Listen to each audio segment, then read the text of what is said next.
Salut les amis Scorpions et bienvenue dans votre guidance générale pour le mois de décembre 2021. J'espère que vous allez bien tous et toutes. Alors excusez-moi pour le retard pour les vidéos, c'est vrai que j'ai pris un peu de retard ce mois-ci, mais ça y est, vous avez été très patients, merci beaucoup de votre patience les Scorpions. Voilà votre guidance générale. On prendra quelques messages avec les murmures de guérison, j'en ai eu deux en fait qui sont tombés. On a le message du tarot de la transformation et on aura un message des anges gardiens. Alors, pour ce dernier mois de l'année 2021, les Scorpions, c'est parti. Nous avons l'aventure, le valet d'arc-en-ciel pour démarrer en plein milieu du tirage. Très sympa, très jolie carte. Alors, dans la vie physique et matérielle, on a la morale, la dame des nuages. Ensuite, dans la vie du mental, nous avons l'abondance, le roi d'arc-en-ciel. Ensuite, dans la vie émotionnelle, nous avons la numéro 9 des arcanes majeures, la solitude. Et dans la vie spirituelle, nous avons la 10 des arcanes majeures, le changement. Donc c'est un joli jeu, on a deux arcanes majeures, deux énergies arc-en-ciel et une carte d'air. On n'a pas d'énergie de feu et on n'a pas d'énergie des émotions apparemment. Mais c'est quand même un tirage très intéressant dans l'ensemble, on y va, c'est parti.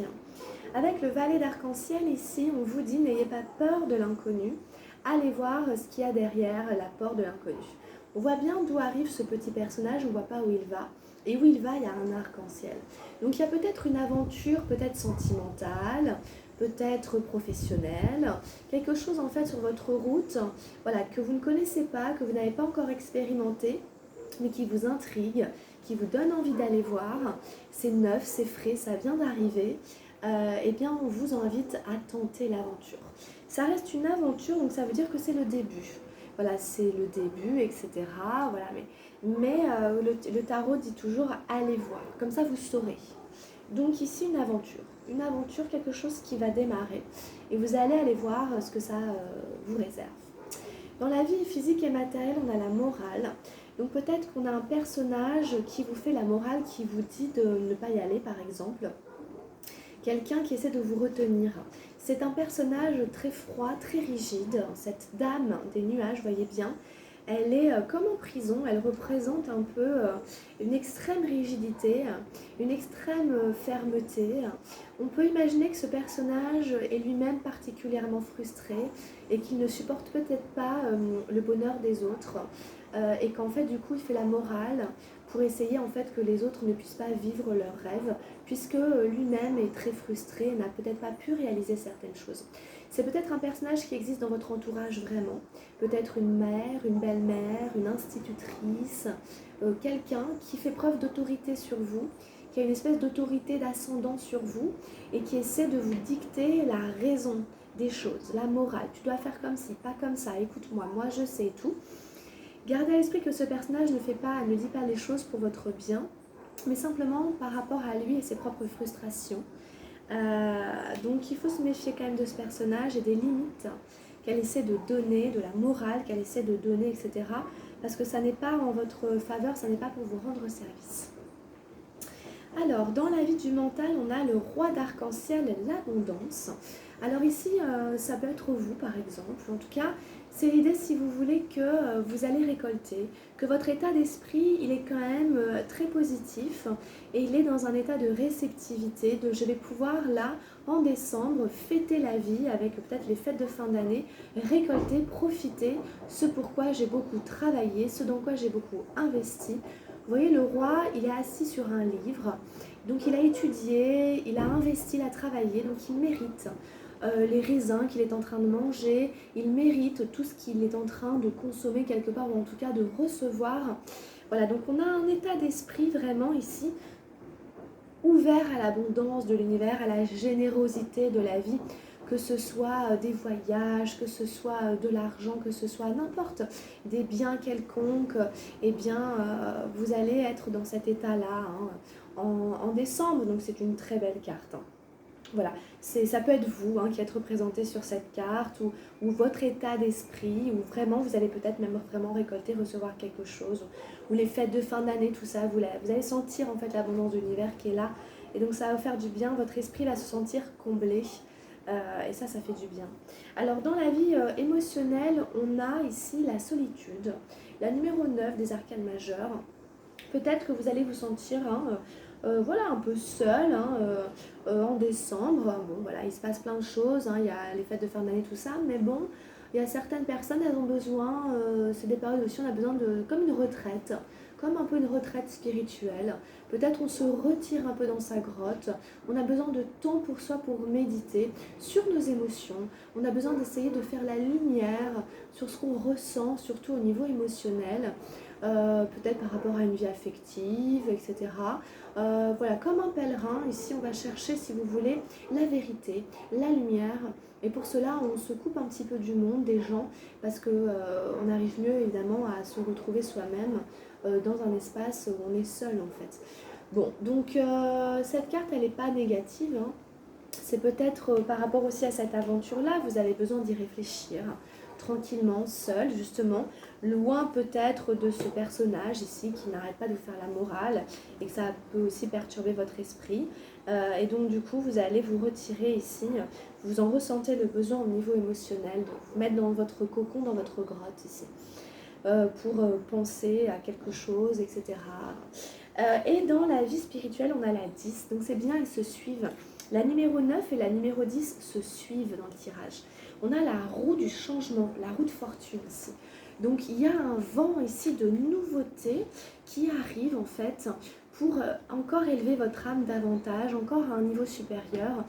C'est au niveau spirituel, donc ça concerne quand même vraiment votre âme, en fait, votre chemin d'incarnation. En plus, c'est une arcane majeure, donc ça dit qu'en fait, il est temps que ça change et que votre âme aille vivre des nouvelles expériences. Donc on va sûrement vous amener de manière inconsciente, sans que ce soit prévisible, sur des choses qui sont nouvelles pour vous. Vous n'allez pas forcément vous en rendre compte, ce sera peut-être de manière subtile, mais ça vous fera vivre des nouvelles choses en fait. Et au niveau de votre âme, ça va vous permettre d'expérimenter d'autres choses. Parce que vous arrivez à un nouveau cycle expérimental au niveau de votre karma. Il est l'heure maintenant voilà, d'aller expérimenter d'autres choses différemment. Donc ça va se faire ici voilà, avec cette carte, avec ces énergies-là, peut-être de manière subtile ou pas. Enfin, d'ailleurs, peu importe, c'est vous qui saurez. En tout cas, il va falloir vous adapter. N'ayez pas peur en fait quelque part de ces nouvelles énergies qui sont là. En plus il y a l'air du Verseau, etc. Donc il y a vraiment des nouvelles énergies. Donc vraiment on vous invite à accueillir ce changement, à surtout ne pas y résister, à pas essayer de retenir parce que vous ne comprenez pas les règles, parce que c'est pas comme d'habitude. Non, essayez plutôt de vous intégrer, essayez plutôt d'épouser en fait ce changement et d'essayer de comprendre quelles sont les nouvelles règles, quelles sont les nouvelles donnes. Parce qu'on est tous touchés par ces nouvelles énergies qui arrivent avec l'air du Verseau entre autres. Et donc du coup on doit s'y adapter. Il ne faut pas essayer de coller en fait les anciennes règles sur ce qui est là. Non, il faut plutôt essayer de comprendre comment ça fonctionne aujourd'hui. Donc ici voilà, un nouveau souffle qui arrive, un nouvel été, une nouvelle saison ici au niveau de votre âme. Donc je pense que ça peut que vous faire du bien en général, le renouveau. Ça fait du bien, c'est juste qu'il faut s'y adapter et que des fois on a l'impression qu'on n'a pas le mode d'emploi. C'est peut-être pour ça aussi que vous allez prendre du temps pour vous. Voilà un peu ce qu'on peut dire avec cette carte ici avec le tarot Oshozen. Alors avec le tarot de la transformation, j'ai tiré la numéro 42, l'inquiétude. Oh, ça fait très longtemps que je ne l'ai pas tirée. C'est la vieille dame dans le bus. Elle est un peu flippée, elle est un peu inquiète, elle tient son sac serré sur ses genoux, elle a un peu peur qu'on lui pique. Alors, la vieille dame dans le bus. N'avez-vous jamais remarqué ceci? Le présent est toujours merveilleux, le présent est toujours délicieux. L'inquiétude et la souffrance proviennent soit de ce que vous avez voulu faire dans le passé et que vous n'avez pas pu faire, soit de ce que vous voulez réaliser dans le futur sans savoir si vous pourrez le réaliser ou non. N'avez-vous jamais remarqué, n'avez-vous jamais considéré cette vérité toute simple que dans le présent la souffrance n'existe pas et l'inquiétude non plus? C'est la raison pour laquelle le présent ne perturbe pas le mental. C'est l'anxiété qui dérange le mental. Il n'y a pas de souffrance dans le présent. Le présent est un instant si bref que la souffrance ne peut pas le pénétrer. Seul le paradis s'accorde au présent, pas l'enfer. L'enfer est trop grand. Le présent ne peut être que paix, ne peut être que bonheur. En fait, c'est l'aventure qu'on avait là. Vous avez peut-être peur parce que peut-être que vous projetez sur le futur des choses qui se sont passées dans le passé et qui n'ont peut-être pas bien fonctionné. Du coup, ça crée et ça génère une angoisse. Ça vient se cristalliser par ce personnage qui vous dit « non, ça va pas marcher, patata ». Et donc, du coup, c'est dans le mental. Et en fait, on vous invite à revenir dans l'instant présent Et dans l'instant présent, on trouve des solutions. C'est quand on mentalise qu'on commence à s'inquiéter. Mais tout de suite là maintenant, il n'y a pas de souffrance, il n'y a pas de raison de ça, vous voyez. Et donc en fait, on vous ramène vraiment dans l'instant présent. Et surtout, ne faites pas de projection sur le futur parce que vous allez le faire en fonction du passé. C'est comme ça qu'on fonctionne, c'est la mémoire. Et en fait, du coup, c'est pas juste. Donc vous allez biaiser les choses. Donc restez dans l'instant présent comme l'enfant. Émerveillez-vous, justement comme ce valet qui est tout frais. Chaque expérience est nouvelle, authentique, indépendante et autonome. Donc, ne vous faites pas de bile, ok? Ça va aller. Hein. Le présent est toujours délicieux, ok? Donc, voilà, c'est un peu quand même le message principal de la carte. Avec les murmures de guérison, j'ai eu 2 cartes. On a eu les déclencheurs, la numéro 9. Alors ça, c'est aller voir un peu ce qui déclenche justement vos réactions. Allez sonder un peu plus loin sur ce qui peut déclencher vos réactions et on a choisir le bonheur. Celle-là, vraiment, elle vient faire écho à ce qu'on vient de dire, que voilà, ici, tout de suite, maintenant, on peut être en paix, on peut être dans le bonheur. C'est un choix aussi, quelque part. Il faut choisir, en fait, aussi d'arrêter, en fait, de cultiver l'angoisse, le stress et tout. On choisit le bonheur, c'est un choix, quelque part. Alors, je ne sais pas si j'aurai le temps de lire les deux. En tout cas, je vais quand même au moins les survoler. Alors, les déclencheurs, les événements ou les circonstances de votre vie vous affectent profondément et sont stockés dans votre mémoire sous forme de blocage ou de déclencheur.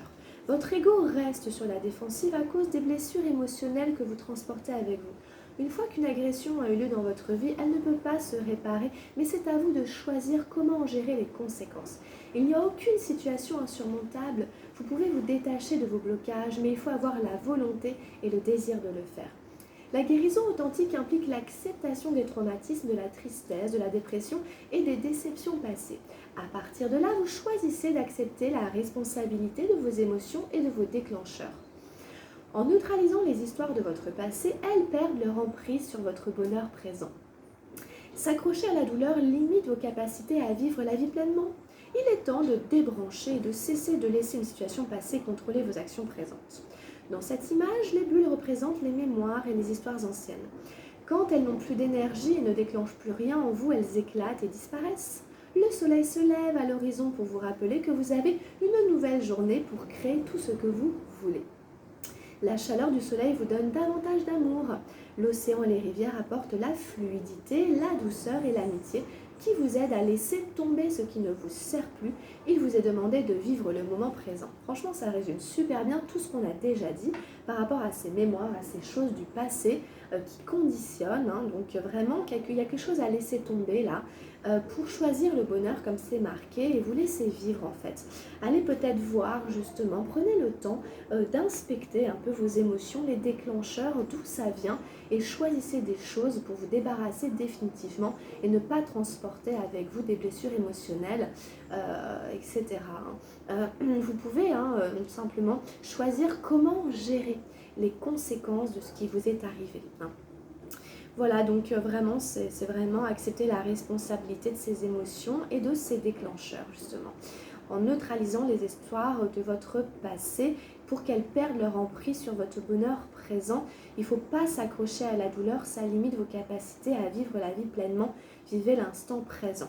Donc j'espère que vous saurez prendre la substantifique moelle de tout ce qui est dit et faire le job et faire le travail justement. Et la numéro 34 vous invite à choisir le bonheur. Peut-être pas la lire en entier. Des fois, il est difficile d'être heureux quand on est tendu, dépressif ou incapable de nous exercer physiquement. Les circonstances de votre vie ont peut-être changé. Il est important de trouver quelque chose de nouveau qui puisse vous absorber complètement. On vous invite à affronter la réalité de vos limites, peut-être, de vos incapacités aussi à certains endroits. Être heureux peut demander de travailler dur pour obtenir un résultat. Le bonheur, ça se cultive. Il faut investir dans quelque chose, il faut travailler à notre bonheur. Il faut affirmer votre joie. Le véritable bonheur vient de l'intérieur, ok ? On vous demande peut-être de trouver des moyens alternatifs pour gagner en énergie et vous apaiser. On vous demande si vous avez tendance aussi, par exemple, à être un peu boulimique, à compenser, à avoir des espèces d'addictions, des choses comme ça, en fait ça vous fait régresser. Hein, et vraiment ces comportements-là de compensation nous font régresser en fait, donc ça sert à rien. Il faut trouver autre chose. Voilà, quand vous travaillez sur le bonheur, essayez de vous équilibrer le mieux possible. Assurez-vous que vos besoins de base soient comblés et stabilisés. Hein. Encore une fois, hein, c'est cette idée qu'il y a un soleil qui vous attend, il y a un arc-en-ciel qui vous attend derrière le chemin. Hein, donc soyez-en persuadés. Bon, écoutez, c'est très intéressant. Je vais un petit peu vite parce qu'en fait, j'ai pas beaucoup de temps sur la vidéo là. Donc, c'est un peu rapide, il y a beaucoup, c'est assez intense, c'est assez condensé. Alors, on a avec les anges gardiens un encouragement. Bon, pas très bien. Ton amour pour la terre et pour chaque chose autour de toi est inestimable. Même si tu ne vois pas toujours l'effet positif de ton amour sur les autres, sois confiant car il agit. Chaque fois que tu offres de l'amour à travers un geste, une pensée ou un mot affectueux, tu sèmes la graine de l'amour. Et cet amour génère encore plus d'amour. Aie confiance en toi et continue à donner de l'amour. C'est le cercle vertueux de quand j'aide quelqu'un, quand j'ai une pensée positive, quand je sème les graines de l'amour, eh bien ça se multiplie en fait, à travers l'autre personne, etc., etc. Vous voyez, c'est vraiment le cercle vertueux, donc continuez à donner de l'amour, les scorpions, tout le monde en a besoin. Voilà, c'est un joli message de fin pour terminer cette guidance. Merci de m'avoir suivi. Et merci d'être aussi nombreux sur la chaîne. Donc un grand merci à tous les abonnés. Vraiment, merci beaucoup de votre présence. Merci d'être là. Merci de vous être abonnés. C'est super, c'est génial. On est de plus en plus nombreux. Et moi, vraiment, ça me touche, ça m'encourage aussi. Donc merci de votre présence. Je vous souhaite de passer de belles fêtes de fin d'année, les scorpions. Vraiment, voilà, profitez. Amusez-vous bien, hein, meilleurs vœux, bonne santé et tout. Bonne année, tout. Et puis, on se retrouve tout de suite pour votre guidance sentimentale. Encore merci de votre patience et de votre présence, les scorpions. Plein de bonnes choses pour cette fin d'année et à 2022. Gros bisous, on se retrouve très vite, à tout bientôt. Ciao, ciao.